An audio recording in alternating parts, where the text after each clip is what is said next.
Ողջույն սիրելի հետևորդներ, Armedia YouTube-յան ալիքում դիտում եք Armcast-ը, այսօր խոսել ենք բավականին հետաքրքիր մի թեմայից, վերջի շրջանում շատ է շրջանառվում մեդիկալների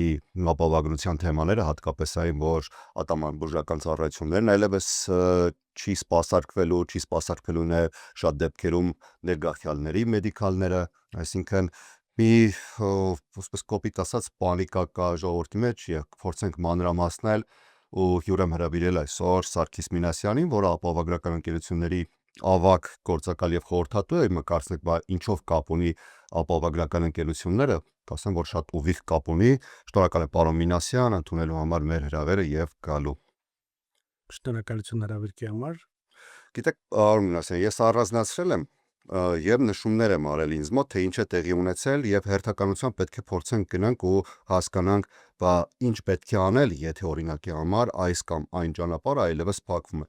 Օրինակ 2026 թվականի հունվարի 1-ից դեռևս այս տարվա սկզբից արդեն իսկ կա որոշակի փոփոխություններ։ Փոփոխությունները վերաբերում են այն ներգաղթյալներին, որոնք որ դեռևս չունեին մեդիկալ եւ նոր պետք է դիմեին։ Նրանց այլևս հասանելի չէր այդ մեդիկալը։ Խոսքը մասնավորապես կոնկրետ տարիքի մասին է, 19-ից մինչև 64 տարեկանների մասին է։ Այս հատվածից սկսում ենք եւ փորձենք արդեն քիչ-քիչ առաջ գնալ այս տարվա հուլիսի 1 ատամնաբուժական եւ այլն եւ այլն։ Ընդհանուր ինչ կարելի ասել այս պայդրությամբ մեդիկալի հետ վերաբերող հարցերից։ Հիմա քաղաքական ձևափոխություններ, որ Թրամփը բուզմա կատարի եւ ամբողջ Ամերիկան դեմ նոր եկած իմիգրանտներին եւ այսի ավելի շատ քաղաքական քայլ է, քան թե իրականության մեջ պետք է կատարվեր։ Եվ Կալիֆոռնիան ֆեդերալը ուզում է Կալիֆոռնիային աղքատացնի եւ հնարավորություն չտա, որ Կալիֆոռնիան նոր եկածներին օգնելու համար, էմիգրանտներին օգնելու համար։ Դրա համար հիմա Կալիֆոռնիա որոշ օրենքներ կա, որ պետք է ներկայացնի կամ փոփոխություններ կատարի, որ Ամերիկայի Միացյալ Նահանգներից ֆեդերալից այդ գումարները ինքը ստանա։ Դրա համար այդ փոփոխությունները կատարվում, չեմ կարծում, որ հեռանկարներ ունես փոփոխությունները, երբ որ նոյեմբերին ընտրությունները կատարվի, արդեն զույգ ֆաստերով կիմանանք ինչա կատարվելու։ Հունվարի 1-ին այս տարվա էմիգրանտներին, եթե քաղաքական որ իրեն կապացույց չունեն, որ էմիգրացիոն ստատուսը ինչ է լինելու, սովորական մեդիկալը փոխեցին emergency մեդիկալով, որ այսինքն մենակ վթարային դեպքերում է փակում։ Եթե գնում ես բժշկի, մեդիկալը չի փակում։ Այստեղ մի հարց կա, որ եթե ասում են մինչև 2025 թվականի դեկտեմբերի 31-ը դուք ունեցել եք մեդիկալ, ապա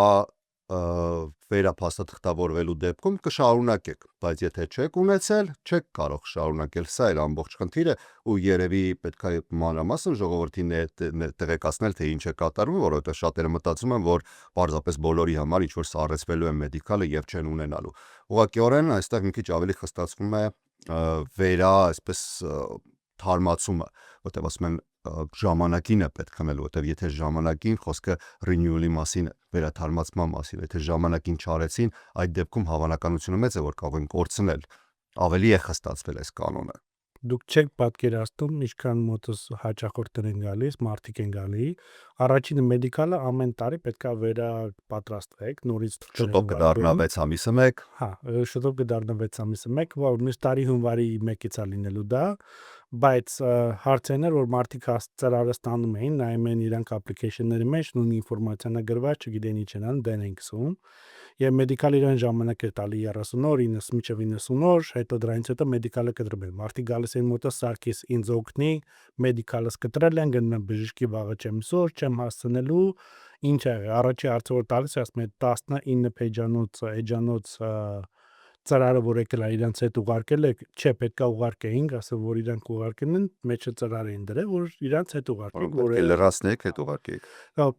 Նորից պետքա կամ նորից գրում եմ մեդիկալ իրանց, Covered California-ի միջոցով, ես Covered California agent եմ, մեդիկալը գրում էի, Covered California-ն ուղարկում են մեդիկալին, նորից իրանք վերանորոգվում են ինչ-որ ստանում են մեդիկալը, կամ շատ ժամանակ նույնիսկ դեպքեր են եղել, որ եթե շատ շտապ ա եղել, ասել եմ գնացեք San Fernando Pacific-ի անկյունի այդ DPSS-ի շենքը, մտեք նորից իրանց ասեք, թե թղթերը տան, դուք ստորագրեք, տվեք իրանց, որ ոչ մի փոփոխություն չի կատարվել։ Դա տենց ամեն տարի պետք է իրենք վերապատրաստվեն։ Ինչ որ վերաբերում է մինչև 2025 թվականի դեկտեմբերի 31, այդ անձավորությունները նամակ են ստացել 1 ամիս առաջ, որ ձեր մեդիկալը փոխվում արդեն ոչ թե դիմա full scope-ա կոչվում ամբողջովին վիճակումա, այլ դառնում է emergency։ Մենակ վթարային դեպքերում ալնում, եթե գնաք emergency հիվանդանոցները կամ urgent care-երը, նույնիսկ այդ ժամանակ urgent care-եր կա, եթե վտանգավոր կյանքի սպասող բաներ չկա, մեդիկալը չէր վճարում։ Այդ էր փոփոխությունը կատարվեց եւ այն մարդիկ, որ ավելի շատ գումարներ են ստանում, որ մեդիկալից կարելի է հրաժարվել, բայց իրանք չգիտեն, որ կարելի է մեդիկալից հրաժարվել, այս անգամ դառնան Cover California-ի հաճախորդը։ Այդ մարդկանց դրեցի Cover California, որ իրանք նույնիսկ իրենց գրպանից ոչ մի բան չեն վճարում, ուղղակի այս անգամ ունեցան առանձին արդեն առողջական ապահովագրություն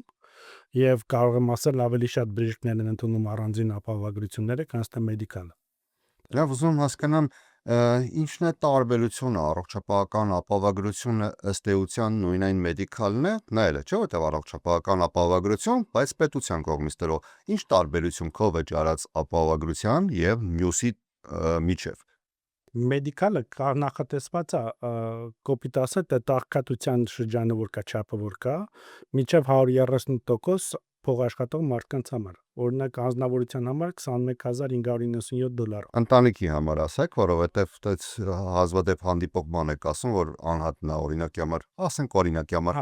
երկու երեխա, երկու մեծահասակ։ Փորձենք այսպես ընտանիքի օրինակով ասել։ Մոտարապես եթե հիշողությունս ինձ չի դավաճանում 37000-ից ավելի եթե գումար ստանում ես, մինչև տարեկան 40000-ի մասին է խոսքը։ Մինչև տարեկան 40000։ Նո, նույնիսկ եթե $1 ավել ես ստանում, արդեն դառնում ես մեդիկալին չես կարող։ Այնտեղ ամսական 2000, ինչ որ 700 կամ 300 քանի 70 քանի դոլարի մասին էր խոսքը, եթե դա գերազանցվում էր, արդեն դուրս էր գալիս այդ սահմանագծից ու հասնում էր հենց Covered California-ի սահմանագծին։ Covered California-ն ու Obamacare-ը որ ասում են, մինչև 98000 որոշ տոկոսային հարաբերությունը պետությունն է վճարում։ Սուբսիդավորում կա ուղղակի։ Սուբսիդավորումը որ կար պետության կողմից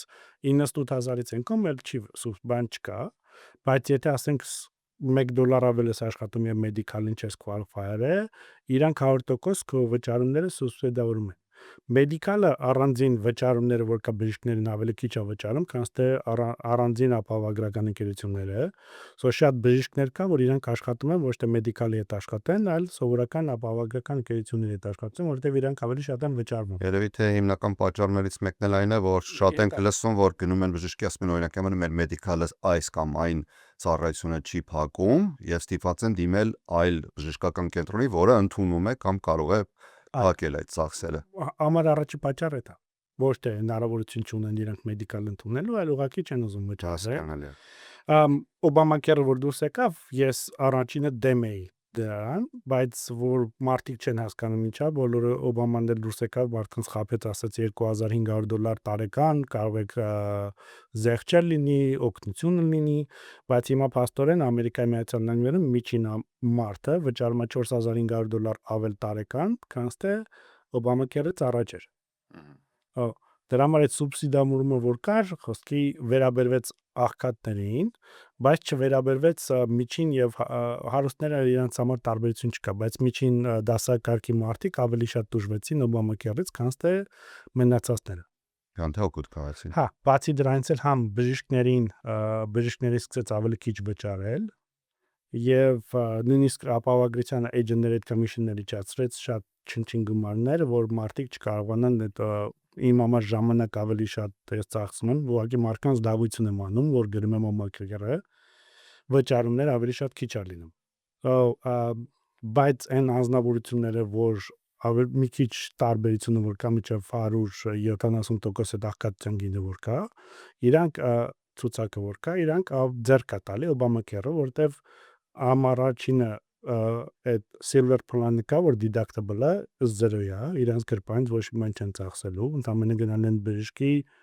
35-ից $40 բժշկին վճարեն, մնացածը ամբողջությամբ ապահովագրական ընկերությունն է վճարում,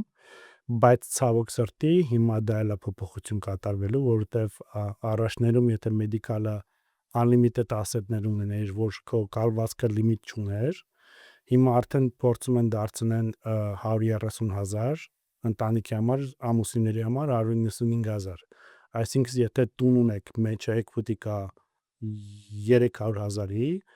եւ մարդը գնաց բժշկի մեդիկալից օգտվեց եւ մահացավ, ապա մեդիկալը իրանք ունի գա իր փողերը հետ վերցնելու։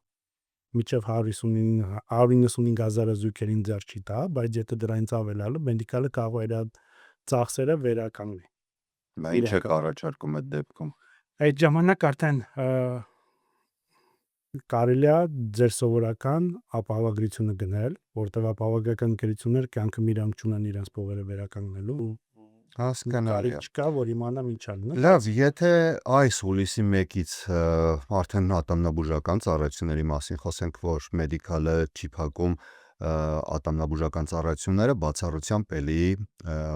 առաջնային կարգի անհրաժեշտության դեպքում նույն emergency, այսինքն եթե շատ սուր ցավ կա, վարակ կա եւ շտապ հեռացնելու խնդիր կա։ Բացառությամբ նմանատիպ դեպքերի այլ ծառայություններ չի փակում, իսկ եթե նախկինում կարելի էր մեդիկալով գնալ ատամը, ասենք օրինակի համար բուժել, շապիկ ստանալ պետությունից մեդիկալի, չէ, cover-ով հիմա հնարավոր չէ։ Արդեն հուլիսի 1-ից այս դեպքում ինչ անեն։ Ցավոք սրտի Կա ապահովագրության հնարավորություն այլ տարբերակ, այսպես ասենք։ Ցավոք սրտի մեր ազգի մեջ այդ հետաձգելու սովորությունը շատ մեծ է, հետո կանենք։ Այն ժամանակ որ մարդկանց որ ստանում են մեդիկալ, ասում են գնացեք ինչքան բժշկական խնդիրներ կա, նույնիսկ ատամները սարքել տվեք, որ հետո կարող է մեդիկալը հավերժ չլինի։ Եվ իմ ասածները որ կա որ ասում մի փոխեք հետոյի վրա այսօրվա պրոբլեմ արեք, բայց պատասխանը կա, որ իրանք կարող են վերցնել սովորական dental plan-ներ, ատամնաբուժական, առողջական եւ իրանց գրպանից վճարեն, եւ դա գոյություն ունի երկու տեսակ է, HMO, որ գնեք մեկ ատամնաբուժի, եթե մասնագետի կարիք ունեք, ապա ապահովագրական ընկերությունը ձեզ թույլատրություն է ուղարկում, որ գնաք այդ մասնագետի մոտ եւ չեք կարող ուրիշ մասնագետի մոտ գնաք, եթե դա այդ ապահովագրությունը գրանցված չէ այդ բժշկի մոտը։ Դա ամսական մոտարապես գալիս է $7-ից մինչև $45։ Բայց հստակեցում էլ մտցնենք, որ խոսքը ներգաղթյալների մասին է, որտեղ Տարբերություն չկա։ չէ կա, որտեղ այնտեղ նշվում է, որ քաղաքացիների համար սա չի գործելու, եթե նրանք դեռևս չեն հատում շեմը։ No, եթե ոչ քաղաքացի ես, կարող ես դա վերցնել, Չէ, մեդիկալի դենտալի, սովորական դենտալի ապահովագրական ծախսերը մեդիկալը որ փակում են, ասում են որ քաղաքացիների դեպքում այս կանոնը չի գործելու։ Մենք խոսում ենք HR1 բիլի շրջանակ Ամերիկայի Միացյալ Կալիֆոռնիայում կարող է դա վերցնել, գնալ բժշկի։ $7-ից մինչև մոտարապես $45, նայած ինչ տեսակ ես ուզում ապահովագրություններ լինի HMO-ների համար։ Գոյություն ունի PPO, որ կարող ես ցանկացած բժշկի մոտ գնալ, եւ եթե բժիշկը իրանց հետ գրանցված է կոչվում է in-network, արդեն վճարումներ ուրիշ աշխատում, եթե out network, եթե բժիշկը դու գնալու ես այդ բժշկի որ իրանց հետ չի աշխատում, դու կարող ես քո գրպանից վճարել եւ ապահովագրական ընկերությունից արդեն այդ գումարը հետ ստանալ։ Հասկանալի։ Դրա մաքսիմումն որ կա, նայած ինչ պլաններից է իհարկե, կա մաքսիմում որ տարեկան ապահովագրական ընկերությունները կծախսեն $1,000 կամ $1,500։ Ես ապահովագրական ընկերությունն եմ ներկայացնում, որ Cover California-ի հետ կապ չունի, բայց իրենք տալիս են տարեկան $2,000 կամ $2,500, նայած ինչ պլանի հետ է կախված։ Ապահովագրությունը որ անում են, ինչքան ժամանակահատվածում կարող են, ինչ ժամանակահատվածով կարող են վերցնել ապահովագրություն, օրինակ ատամների հետ կապված, ատամները սարքելու հետ կապված,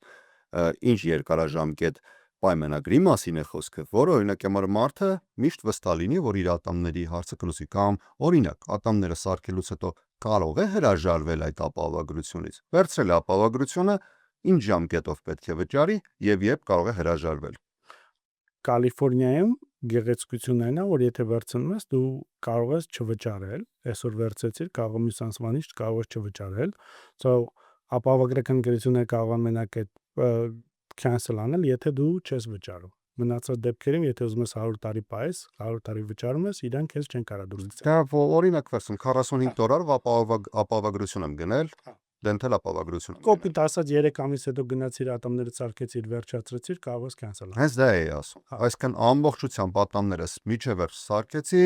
վճարեցի ես $90-135 3 ամսվա համար։ Առավելագույնն է տարեկան $1500 Ցավոքսի նայած ապահովագրական ընկերություններից, բայց ես առանձինն եմ, որ Cover California-ին չի պատկանում, Ահա, առանձին ապահովագրական ընկերություններ են, որ դրա մեջ չեն մտնում, սա կարող մինչև $2500 իրանք օգտվել են ծառայությունից։ էլի դիտարկենք դա առավելագույն Առավել նիշտ։ բարի։ Բացի դրանից էլ, sorry, մի հատ էլ բան ասեմ, եթե մակրության համար է, չարժ չկա։ Ատամները մակրելը, Ատամնաքարերը մաքրելը, հա, առայժմ սպիտակեցնելը, սպիտակեստեն չէ, արդեն կոսմետիկ։ միայն մակրելն, ատամնաքարերը նկարելն, X-ray-ներն, ռենտգենները, որ անում են, դա անվճար է համարվում։ So տարին 6 ամիսը 1, տարին 2 անգամ կարող է գնալ անվճար մակրություններ անել, որոշ չնչին գումարներ կա, որ ատանաբուժներ կհաշվում են, որոշ ատանաբուժներ ասում են ապահովագրական ընկերությունից արդեն վերցրել ենք։ So դրա մեջ է մտնում։ Բացի դրանից էլ, ասինքս եթե այս տարի, չգիտեմ, այդ 1500 եղավ, մյուս տարի կարող է իրանք ավելի շատ վճարեն։ Բայց հələ որ եթե 100%-ով ընդունված չի, չեմ ուզում մարդկանց հայտարարություն անեմ, որ բարձրացնել են վերը։ Մենք խոսում ենք $45 ապահովագրության մասին, 1500 առավելագույն շեյր։ 45-ից մինչև 55 նայած տարի։ Լավ, 50 կլորթի վերցնենք։ Դա մեզ համար տարեկան անում է $600 վճարում ապահովագրականի, բայց կարող ենք ստանալ $1500 օգնություն։ Բացի դրանից էլ այդ գները, որ ասում են տարբերությունները, կարող է մոտարապես $3000 օգնություն ստանալ։ Հասկանալի։ 2027 թվականի հունվարի 1-ից սա շատ կարևոր է, ուզում եմ անպայման այս մասին էլ խոսենք, արդեն մտնում է մեդիկալի համար աշխատանքային պահանջներ, որ ամսական պետք է 80 ժամ լրացվի, դա կլինի ուսման ժամ, դա կլինի կամավորական աշխատանք, դա կլինի կոնկրետ աշխատանք, դա կլինի նաև աշխատանքի վերապատրաստում։ Կամ կարող է լինել օրինակ համար համադրություն, եթե մարդը չի լրացնում, այս դեպքում արդեն եւ քաղաքացիների համար է, եւ green card ունեցողների համար է, եւ ներգաղթյալների համար է։ Եթե մարդը չի լրացնում այս 80 ժամը եւ նա 14-ից 65 տարեկան, ներեցեք, 19-ից 65 տարեկանի սահմանագծում է, ապա պետք է վճարովի շեմ անցնի արդեն եւ չի կարող ստանալ մեդիկալի ապահովագրությունը։ Միևնույն ժամանակ, ասում է, որ իհարկե շատերը ազատվում են, հղի կանայք են ազատվում, մինչև 13 տարեկան երեխաների խնամող մայրեր են ազատվում, հղիությունից հետո եւ այլն կա, եւ հաշմանդամություն ունեցող անձինք են ազատվում։ Այս դեպքում, եթե 2027 թվականի հունվարի 1-ից խնդիրն ավելի լուրջ է դառնում եւ փաստացի ավելի մեծ շրջանակ է ընդգրկում, արդյոք սպասվում են փոփոխություններ ապահովագրական գների շուրջ, որովհետեւ եթե սկսեց հոսքը ավելի շատանալ դեպի ապահովագրական ընկերություններ ու այլ ապահովագրական ճանապարհներ գտնել, որպեսզի բժշկական ծախսերը հոգան, այս դեպքում ապահովագրական գները ինչ միջանկյալը մեկ են փոփոխվում եւ կարող է արդյոք այս տեմպի դեմ օրինակ փոփոխություններ լինի։ Բայց ինչքան հաճախորդների թիվը մարդկանց բարդ աշխատանքն վերև, ապահովագրական ընկերությունները այդքան օգուտ են ունենում։ So գների բարձրացումը իրանք կանեն, որովհետև իրանք ուզում են մարդկանց ավելի շատ բան անել, օգուտը շատ բարձր լինի։ Ձեր փորձից ելնելով, Հա, տարեկան կտրվածքով կամ մի տարին մեկ կամ 2 տարին մեկ, ինչ հաճախականությամբ են ապահովագրական գները փոփոխության ենթարկվում։ ամեն տարի են բարձրացնում Յուրաքանչյուր տարի եւ ինչ տոկոսային կարող են բարձրացնել։ Inflation-ը որ կա, այտենց են բարձրացնում, բացի դրանից էլ խոսքի բժիշկները, որ իրանց գներն են բարձրացնում, իրանք էլ են բարձրացնում։ Այսինքն կոնկրետ հետևում են Fed-ին եւ նայում են ինչպիսի ինֆլյացիա է տեղի ունեցել, ինչ տոկոսային Հաճախորդների հիվանդությունները ինչքան բարձրացել է վերև, շատ են ծախսեր եղել, ոնց ասեմ, մեքենայի ակսիդենտներ, որ լինում են առաջները, մարդիկ չեն գնում կորտիզոնի շատ կորտիզոնը տունել ու ինչքան մասաժները վերջանում էր, բայց հիմա արդեն այդ կորտիզոնի սրսկումները որ կա, ապահովագրական ընկերությունները վճարում են 10-ից 14000 բժշկին, so արդեն դա այդ 14000-ը մտնում է այդ գների մեջ, որ ապահովագրական ընկերությունները ուզում են գները բարձրացնեն, որ այդ գումարները իրանք հետանան։ Հետարքի շրջափուլ է։ Լավ, 1 տարի էլ եթե թուրք տակ պարոն Մինասյան առաջ գնանք, արդեն 2027 թվականի 2027 ֆիքսենք հուլիսի 1-ից մեդիկալը այլևս կդառնա վճարովի։ Կդառնա $30-նոց վճարովի, 30 պլյուսով, այսպես են ասում, 30 պլյուսով վճարովի։ Անկախ նրանից կլրացնես աշխատանքային ժամերը, չես լրացնի աշխատանքային ժամերը, նիշդ ներքև կլինի, կլինես low income ընտանիք, չես լինի, արդեն սահմանվելու է վճար, սկսել է գումար հավաքագրվել։ Ու այս դեպքում եթե կա արդեն իսկ վճարովի համակարգ ապահովագրական մի ձև։ Այս դեպքում ապահովագրական ընկերությունն ինչ են առաջարկելու, արդյոք նմանատիպ ծառայություն կարող են նաև ապահովագրական ընկերությունները մատուցել, որը կլինի համարժեք մեդիկալի տված ծառայություններին, նույն գնի սահմանում։ Ոչ, որովհետև պետությունը իրանց վճարում է դրա գների տարբերությունները, իրանց ձեռ չի տալի, որ ինչ-որ մեդիկալի հետ ուրիշ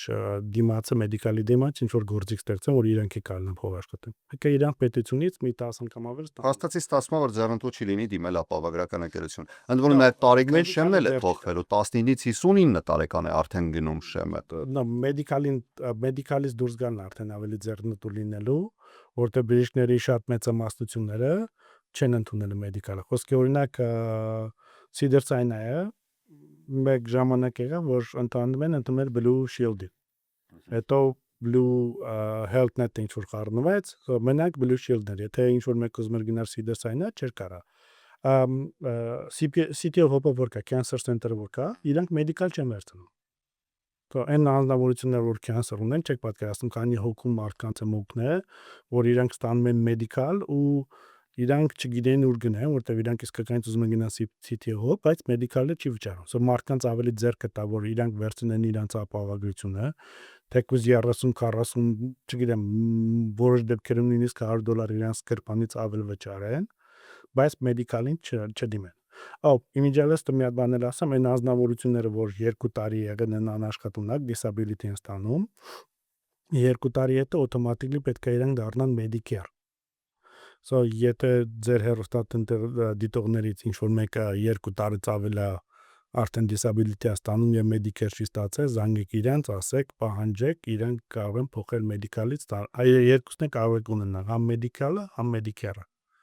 Medicare-ը ավելի շատ բաներ է վճարում։ Եվ եկեք մի բան հասկանանք, Ամերիկայի Միացյալ Նահանգներում ասում են ամեն ինչ հնարավոր է ապահովագրել։ Այո։ Լավ, ապահովագրությունով ուր կհասնի, ամեն ինչ ապահովագրել, բայց այդքան մարդ պետքա, չէ՞ որ վաստակի, ֆինանսապես կայուն լինի, էլի համաձայն եմ, ապահովագրենք, բայց առաջնային ապահովագրական կարևոր կետ է, որպես մասնագետ, որպես փորձառու 28 տարի ոլորտում աշխատած։ Ամենաառաջնայինը ինչ խորհուրդ կտաք մարդիկ, որպեսզի ոչ մեծ գումար ծախսեն, բայց միևնույն ժամանակ լինեն ապահով։ Առաջնայինը ինչ կարելի ապահովագրել։ Աշխատավարձ։ Աշխատավարձը ապահովագրել։ Ինչպես։ Անաշխատունակության աշխատաբանը կոչվում, disability insurance-ը կոչվում, եւ եթե իրանք չկարողանան աշխատան, իրանք աշխատավարձի 60%-ը կարող են ապահովագրական ընկերությունից ստանալ։ Սա առաջին հորիզոնականում է ձեզ համար որպես ապահովագրական մասնագետի խորհրդատուի։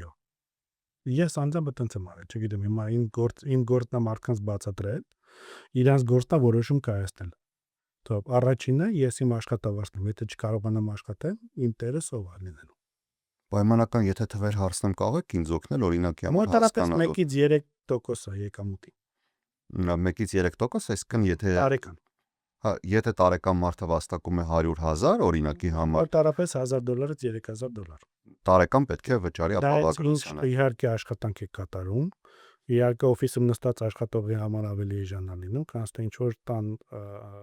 շինարարի համար, որը ավելի ռիսկային է, ճիշտ եմ հասկանում։ Այսքան ռիսկային աշխատանքների համար ավելի բարձր վարձ է։ Ավելի շատ է վճարում լինում, քան թե հետո տարիքից էլ է գալիս։ Տարիքային է դե արդեն հասկանալի է։ Երկու տեսակ կա, մեկը կա, որ կոչվում է on occupation, եթե ես ատանաբուժ եմ, ձեռքերս սկսես դողալ, կարող եմ գնալ ուսուցիչ աշխատել,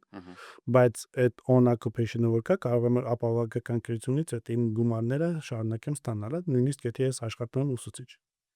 Վերցրեցինք առաջինը անաշխատունակությունն էր, երկրորդ տեղում, որը առաջին 3 հորիզոնականները վերցնենք։ Կյանքի ապահովագրությունը։ Առաջինին ասում եմ, եթե ես Կյանքի ապահովագրություն մահվան դեպքով իմ ներկայացած ապահովագրական ընկերություններով պարտադիչ են մարդիկ մահանան, որ իրենք իրար գումարը ստանան։ Ֆիքսեն կյանքի ապահովագրություն եւ պարտադիչի մահվան դեպքով։ Պարտադիչի մահվան դեպքում նույնիսկ կոչվում է living benefit-ներ, որ եթե առօրյա կյանքի գործողություններից 6-ից 2-ը չեք կարողանում կատարել, կարող եք գումար ստանալ ձեր կյանքի ապահովագրությունից։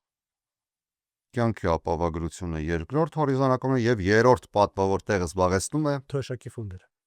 Թոշակի ֆոնդը որն է, որ դու ինքդ կարողանում ես ապագայիդ համար, կուտակես գումար, ապագայիդ համար կուտակես գումար։ Նայ, իսկ ձեռնտու է արդյոք բանկում դա կուտակել Չէ։ Բանկում ընդամենը տալու են ձեզ 0.001%։ Ահա։ Իսկ ապահովագրական ընկերությունները, որ ես ներկայացնում, առաջինը սենց է կոչվում Individual Retirement Account IRA։ Մինչև 7500 կամ 7500, եթե 50 տարեկանից վերև եք, կարող եք դնել եւ այդ գումարները ապա ձեր եկամուտից հանել։ Եթե աշխատել եք $107,000, 7500 դրեցիք մի կողմի վրա, պետությանը ցույց եք տալի, որ աշխատել եք $99,500։ Դա առաջինը tax bracket-ն է իջացնում ներքև։ Բացի դրանից էլ $7,500 կարող եք ձեր տաքսերից անել։ Մի կողմի վրա գումարը կուտակվում, տարիների ընթացքում որ կուտակվում է, tax չեք։ Դե հետաքրքիր սխեմ եք առաջարկում, լավ եկեք հասկանանք 100,000 վաստակում ենք Հա։ տարեկան, բայց 100,000 Արիք վաստակելու դեպքում 162-ի վրա անենք, որովհետև 162,000-ի 162,000 լավ, հեսա կասեմ ձեզ։ տարեկան 162, բայց գիտեք չէ՞ որ այս խանդակը մենք սահմանելով 162,000 շատ քիչ մարդ ենք ներգրավում այս խանդակի մեջ։ Օրինակի համար եմ ասում, իրենց համար ավելի པարզ կա։ 100-ը ավելի կարծում իրատեսական է, լավ 162,000։ Նայեք, 162,000-ից եթե ավելի գումար եք ստանում, 162,000 $1 օրինակ, 1 سنت է։ 1 سنت անգամ։ 159,999, Ահա, okay։ Ձեր tax-ը լինում է tax bracket-ը լինում է 34%։ լավ, 34% ենք վճարում։ Դրանից մի cent պակաս որ լինում է, tax bracket-ը լինում է 22%։ Ո, բավականին մեծ տարբերություն է, 12%-ի տարբերություն։ Այսինքն ձեր առաջարկով մենք կարող ենք այդ գումարը մեր աշխատավարձից փոխանցել մեր կենսաթոշակային ֆոնդին, ապահովագրել մեր ապագան, միևնույն ժամանակ վճարել ավելի քիչ հարկ ու այդ գումարը ներդնելով այնտեղ։ Իսկ ինչ է տարբերությունը լինում։ Մոտավորապես տարբերությունն ինչ գումարի մասին է լինում։ Դե եթե 12% ալնեմ, արդեն 162,000-ի 12%։ 162,000-ի 12%-ի մասին է արդեն խոսքը, բավական մեծ գումար է դառնում։ Դա տարեկան դու կարողանում ես կուտակես քո կենսաթոշակային ֆոնդին։ 7,000-ը որ դնում ես մի կողմի վրա, կուտակվում է 7,000-ը մյուս տարի դառավ 7,700, ապա այդ $700 վրա tax չկա։ Երբ որ արդեն դառնում ես 59.5